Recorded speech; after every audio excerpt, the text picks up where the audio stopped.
ఒక్కసారి కొమ్మూరి గోల్డ్ కి కాల్ చేయండి. తాకట్లో ఉన్న మీ బంగారాన్ని విడిపించి మార్కెట్ ప్రైస్ కి వాళ్ళు కొనుక్కుని మిగతా డబ్బులు మీకు ఇచ్చేస్తారు. తొందరలోనే రాజమహేంద్రవరం పోలవరాన్ని కలుపుతూ అఖండ గోదావరి ప్రాజెక్టుకు నిజ స్వరూపం తీసుకొస్తాం. రేపు రాబోయే సంవత్సరమే మనకు గోదావరి పుష్కరాలు వస్తున్నాయి. ఇదొక చరిత్ర. గోదావరి పుష్కరాల కంటే ముందే పోలవరం పూర్తి చేసి జాతికి అంకితం చేస్తామని ఈ సభలో మీ అందరికీ విజ్ఞప్తి చేస్తున్నా. నేను అందుకనే 3 కార్యక్రమాలకి ఇక్కడికి వచ్చాను.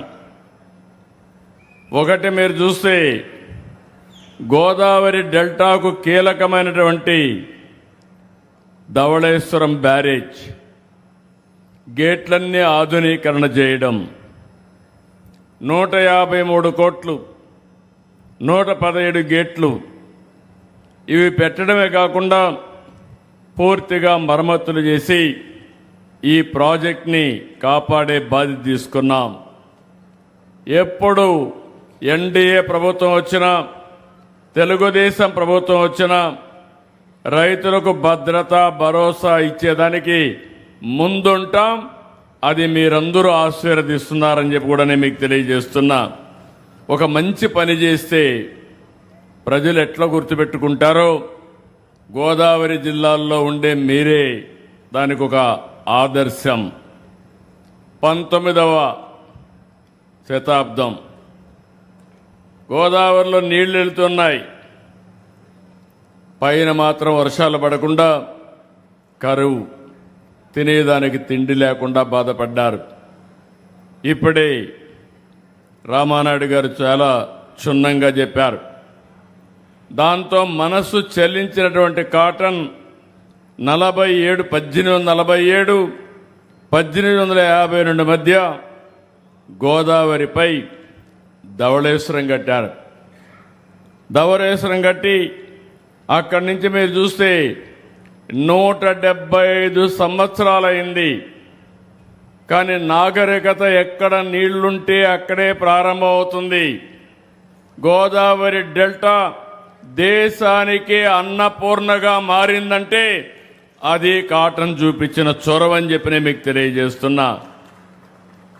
మీ నిజాయితీ నీతి మీద చూస్తే నేను ఎప్పుడు కూడా గోదావరి జిల్లాలను అభినందిస్తూనే ఉంటాను. మంచి చేస్తే మంచి అంటారు, మంచి చేయకపోతే దగ్గర కూడా చేర్చరు. మీ మనసే మంచి మనసు, మీ ఆలోచనలు కూడా స్వచ్ఛమైనటివి. అందుకే మీరు ఈ రోజు కూడా చూస్తే కాటన్ దొరది ఆయన బ్రిటిష్కి వెళ్ళిపోయినా, బ్రిటిష్ వాళ్ళు వెళ్ళిపోయినా శాశ్వతంగా మీ గుండెల్లో పెట్టుకొని ఊరూరు ఆయన విగ్రహాన్ని పెట్టి పూజిస్తున్నారంటే అది మీకుండే గౌరవభావం. అయితే ఆ రోజు ఆయన చేశారు. తర్వాత రాను రాను ప్రకాశం బ్యారేజీని కూడా నూతనంగా నిర్మాణం చేయాల్సి వచ్చింది. ఏసీ మిత్రా కమిటీ సిఫారసు చేశారు. 1970 నుంచి 80 వరకు నూతన బ్యారేజ్ నిర్మించారు. ఆ రోజు మన నాయకుడు ఎన్టీ రామారావు గారు మొట్టమొదటిసారిగా నూతన బ్యారేజీని ప్రారంభించారు. ఆ విషయం కూడా మనం గుర్తుపెట్టుకోవాల్సిన అవసరం ఉంది. అంత మునుపు ఒక పంటకే నీళ్లు ఇచ్చేవాళ్ళం, అది కూడా కొంత భాగానికే నీళ్లు ఇచ్చేవాళ్ళం. దీనివల్ల 2.9 టీఎంసీ నీళ్లు నిల్వ చేసి 32.28 లక్షల క్యూసిక్స్ వరద తట్టుకునే విధంగా ఆ నిర్మాణం జరిగింది. 10,13,000 ఎకరాలకు సాగునీరు అందించే పరిస్థితి వచ్చింది.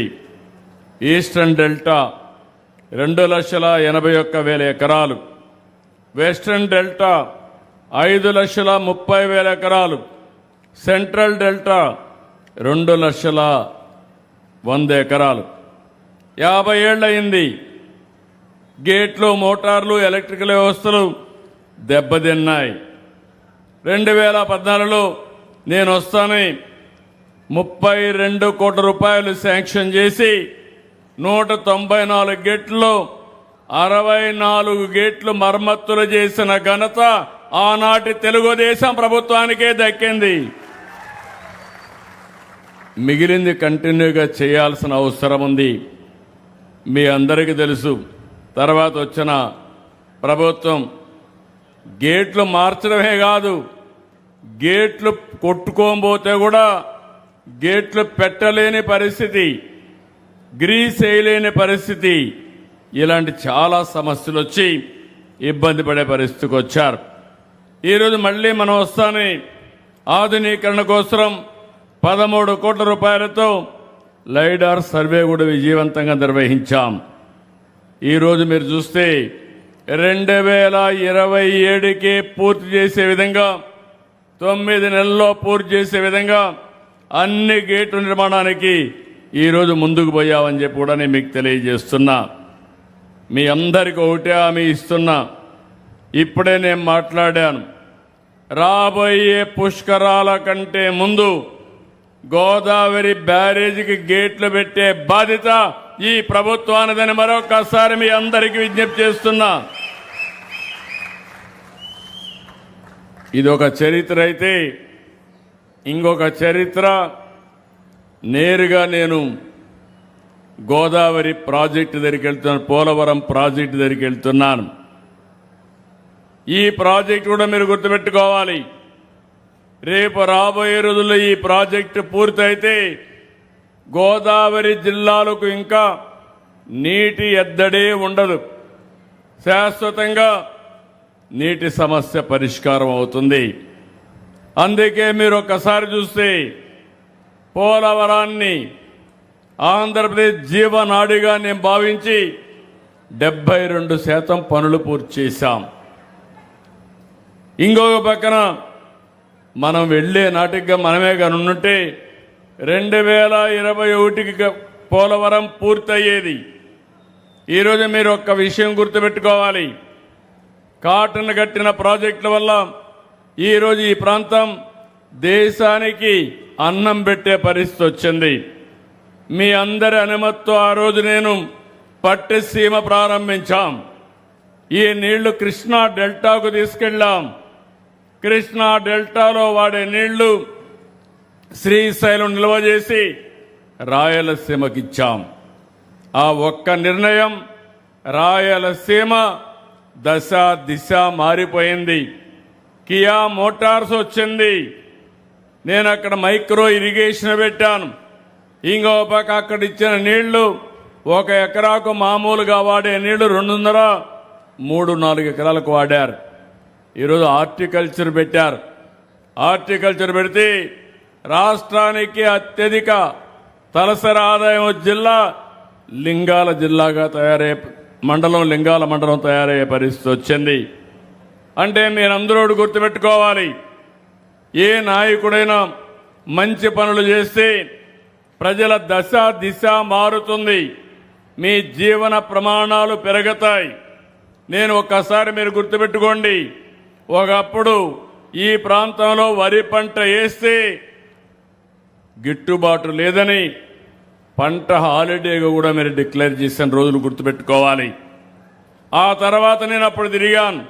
ఈ రోజు నేను అడుగుతున్నా, ఇక్కడే నేను మీకు ధర రాలేదంటే ఇక్కడే బస చేసి తణుకులో 16 కిలోమీటర్లు పాదయాత్ర చేసి మీకు సంఘీభావాన్ని తెలియజేశా. ఈ రోజు నేను రైతాంగాన్ని అడుగుతున్నా, 24 గంటల నుంచి 48 గంటల్లో రైతు ధాన్యం ఇచ్చిన వెంటనే మీ అకౌంట్లో డబ్బులేసే బాధ్యత ఈ ప్రభుత్వం తీసుకున్నాం. నేను, మా మిత్రుడు పవన్ కళ్యాణ్ గారు, జనసేన, తెలుగుదేశం పార్టీ, బీజేపీ 3 పార్టీలు కలిశాం. ఆ రోజు ఒకే మాట చెప్పాం, రాష్ట్రాన్ని పునర్నిర్మాణం చేయాలి, విధ్వంసం నుంచి వికాసం వైపు నడిపిస్తానని చెప్పాం. ఆ మాట నిలబెట్టుకున్నాం.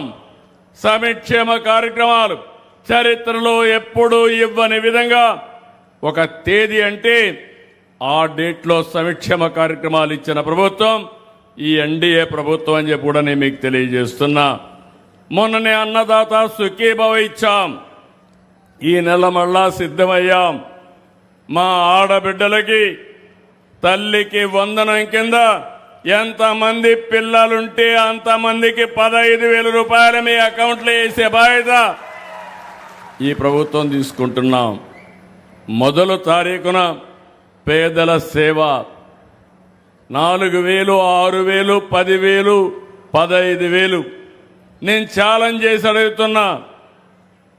ఒక భారతదేశంలోనే కాదు ప్రపంచంలో ఎక్కడ కూడా ఇవ్వని విధంగా సంక్షేమ కార్యక్రమాలు ఇచ్చాం. ఈరోజు ఒక పక్క సంక్షేమ కార్యక్రమాలు ఇచ్చాం, ఇంకో పక్క అభివృద్ధిని పరిగెత్తిస్తున్నాం. ఏదైతే గోదావరిలో మీరు చూస్తే ఆ రోజు ఏదైతే అతి విలువైన డయాఫామ్ వాల్ 440 కోట్ల రూపాయలు ఖర్చు పెడితే దాన్ని కాపాడలేకుండా గోదావరి పాలు చేసే పరిస్థితికి వచ్చారు. ఈరోజు మళ్ళీ 990 కోట్లు పెట్టాం. పని పూర్తయింది. ఇప్పటికి 89% పనులు పూర్తయినాయి. నేను ఈరోజు హామీ ఇస్తున్నా, రేపు మార్చి లోపల పనులు చేసి నిర్వాసులందరూ ఆనందంగా ఉండేట్టుగా చేసి ఆ ప్రాజెక్టుని జాతికి అంకితం చేస్తామని మరొక్కసారి మీ అందరికి విజ్ఞప్తి చేస్తున్నా.